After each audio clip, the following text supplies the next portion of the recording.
Sans semence, rien ne se passe et on ne le comprend que dans le naturel.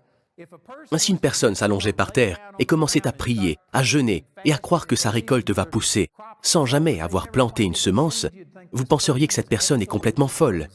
Qu'est-ce qui ne va pas chez vous? On ne peut pas faire pousser des fruits juste en priant. Vous devez planter une semence et après l'avoir semée, alors vous pouvez prier et espérer augmenter la récolte.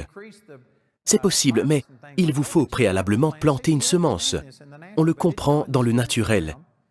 Mais savez-vous que dans le monde spirituel, les gens font ça tout le temps? Il y a des gens qui prient pour la guérison.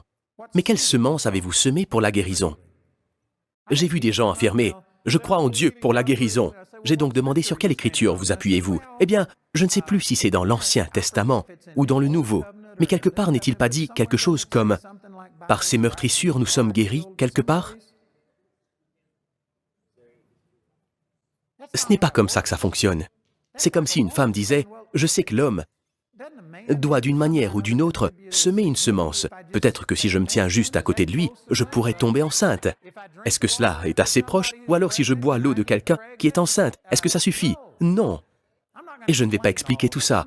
Je vais supposer que la plupart d'entre vous savent comment ça fonctionne. Mais c'est évident, il vous faut planter une semence. On penserait qu'une personne est absolument stupide si elle croit pouvoir récolter sans jamais avoir planté de semence. Et pourtant, combien de personnes ne peuvent même pas citer cette écriture, ni la trouver? C'est par ces blessures que nous sommes guéris. Et vous vous demandez pourquoi vous n'êtes pas guéri? Vous devez avoir plus d'interaction avec la parole. Au lieu de simplement dire « N'est-il pas écrit quelque part? Ce n'est pas quelque part là-dedans ?» Vous ne pouvez pas simplement vous tenir près d'un homme et tomber enceinte. Vous ne pouvez pas vous contenter de dire « Ce n'est pas dans la Bible quelque part ?» La parole doit devenir vivante. Elle doit être plantée dans votre cœur. Je suis étonné de voir combien de personnes croient en la guérison. Pourtant, ils ne peuvent pas me citer un passage de la Bible qui en parle. Pourraient y faire vaguement référence, mais ils ne peuvent pas le trouver. Vous devez avoir plus d'interaction. Vous devez avoir une relation avec la parole de Dieu pour pouvoir dire autre chose que « Est-ce que la Bible le dit quelque part? Dieu veut-il me faire prospérer? Quels sont les versets auxquels vous pensez? Quelles écritures avez-vous plantées dans votre cœur ?» Vous savez, il y a plusieurs années, pendant 2 ans, j'ai pris 100 passages des Écritures, je les ai médités, et tout à coup, boum, la révélation arrive, la prospérité arrive. Tout le monde aimerait prospérer. Tout le monde dit « J'aimerais pouvoir construire des bâtiments de 70 millions de dollars sans contracter de dette. J'aimerais pouvoir faire tout ça. » Mais combien de temps avez-vous passé dans la parole? Avez-vous médité sur les Écritures que j'ai méditées? Avez-vous fait ce que je fais? C'est l'un des problèmes. Les gens viennent à l'école. Ils voient les instructeurs, les gens prospérer, et ils entendent des témoignages de gens qui ressuscitent d'entre les morts. Et ils pensent « C'est génial!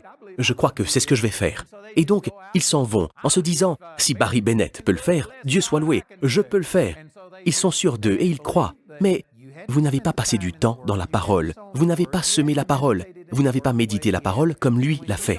Et quand vous ne voyez pas exactement les mêmes résultats en 24 heures, vous vous dites « Ce truc ne marche pas. » Non, ça fonctionne. Mais il faut lui donner du temps. Cette parabole juste ici le dit. Voici à quoi ressemble le royaume de Dieu.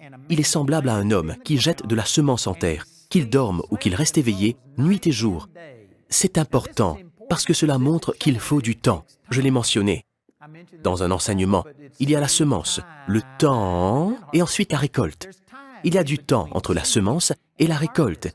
Il y a beaucoup de gens qui pensent « Dieu est Dieu, Dieu peut faire tout ce qu'il veut. Dieu, j'ai un besoin. Boum! Je veux un miracle. » Il y a la semence, le temps et la récolte. Avez-vous déjà planté la semence? Lui avez-vous donné du temps? Ça prend du temps. Certains d'entre vous voient les gens prospérer et accomplir leur destinée. Et vous vous demandez, alors pourquoi ça ne marche pas pour moi tout de suite? Eh bien, ça n'a pas fonctionné pour eux immédiatement. Ça prend du temps.